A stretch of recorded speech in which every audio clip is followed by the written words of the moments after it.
Fuji pacar Tarik Halilintar pilih jadi konten kreator daripada main film. Kekasih Tarik Halilintar, Fujianti Utami alias Fuji, mengaku kapok main film lagi, lantaran waktunya untuk keluarga jadi banyak tersita akibat syuting.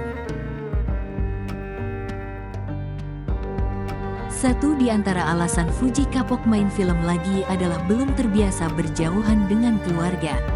Kini, Fuji mengaku hanya menerima pekerjaan yang berbasis di sosial media, seperti menjadi konten kreator. Saat menjadi bintang tamu di acara Pagi-Pagi Ambyar Jumat, tanggal 3 Februari tahun 2023, Fuji mengungkapkan jenis pekerjaan yang ia inginkan. Ya, masih di Instagram aja sih, di Instagram, TikTok. Dalam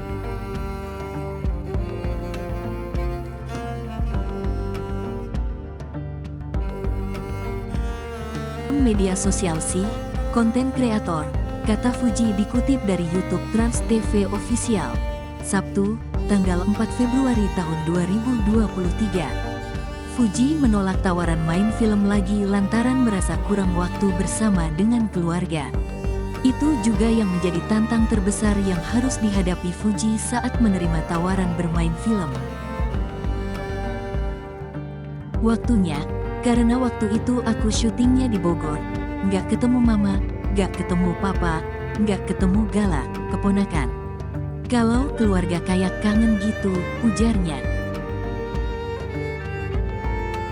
Rasa rindu itu muncul lantaran ia tidak ada waktu untuk pulang dan bertemu keluarga. Karena waktu itu aku nggak pulang-pulang, aku yang di sana aja. Karena males aja pulang, jauh, waktunya nggak cukup, ungkapnya. Fuji menyatakan belum terbiasa berjauhan dengan keluarganya. Mungkin karena dulu belum terbiasa, maksudnya belum terbiasa jauh dari keluarga waktu itu, imbuhnya.